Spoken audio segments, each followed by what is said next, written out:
cette voiture! Tu as oublié. Et tu as laissé la petite sortir. Notre petite Émilie est morte.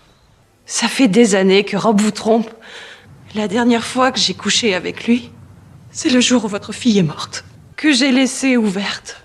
Si vous saviez à quel point je me sens coupable. Est-ce que Rob savait que vous aviez oublié de refermer la porte? Je l'ai appelé le soir même et je lui ai tout avoué. Bien que son mari lui ait été infidèle, Beth-Anne ne voulait pas divorcer. Ensuite, elle a faim d'être atteinte d'une maladie en phase terminale, espérant que son mari Rob reviendrait au foyer. Il semblerait que je n'ai plus que 6 mois à vivre. Mais une chose est certaine, si je veux combattre cette maladie, je vais avoir besoin de toi à mes côtés. À chaque instant. Mais la maîtresse de Rob, April, est tombée enceinte par accident. Beth-Anne savait que son mari accordait beaucoup d'importance aux enfants. Elle savait que son mensonge sur sa maladie ne pourrait bientôt plus être dissimulé. Il a mis un genou à terre, il a levé les yeux vers moi. Il m'a demandé d'être sa femme. Mais c'est impossible, il est marié. C'est ce que je lui ai dit. Il dit que son mariage n'a plus d'avenir et qu'il n'y a que 6 mois à attendre.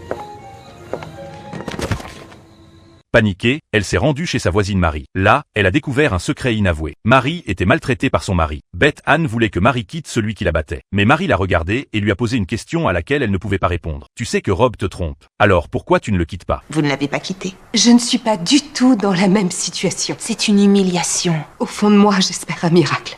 Fixant son alliance. Pendant des années, elle a vécu dans une explication que Rob avait construite pour elle, parce que cet accident de voiture était de sa faute. Finalement, Beth-Anne a décidé d'y aller. Elle s'est rendue au bureau de Rob, avec l'intention de lui dire en face. D'abord, Claire lui a annoncé d'une voix calme qu'elle avait une liaison avec Rob. Cela a profondément blessé Beth-Anne, car elle considérait sincèrement Claire comme une amie. Je n'ai jamais été votre amie. Pas une seule seconde. Et vous devriez me haïr pour tout le mal que je vous ai fait. Je ne comprends pas. Ça fait des années que Rob vous trompe avec toutes sortes de femmes.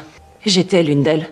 Mais le retournement ne faisait que commencer. Claire a révélé un autre secret. Le jour de l'accident de voiture, Rob l'avait secrètement ramené chez lui pour un rendez-vous. Mais Beth-Anne était rentrée plus tôt que prévu. Claire s'était enfuie précipitamment par la porte de derrière, sans fermer la porte. Leur jeune fille Émilie était sortie par cette porte. C'est ainsi que cette tragédie s'est produite. À cet instant, Émilie, ma chérie, réveille-toi. Ouvre les yeux, Poussin. la respiration de Beth est devenue faible. Claire avait tout raconté à Rob le soir même. Mais Rob avait choisi de le cacher délibérément à Beth, prête à laisser Beth porter seule la culpabilité de la mort de leur fille. Beth-Anne est partie, l'âme en peine. Mais la seconde suivante, elle s'est soudainement retournée vers Claire. Vous ne raconterez jamais à personne, et je dis bien personne, que nous avons eu cette conversation.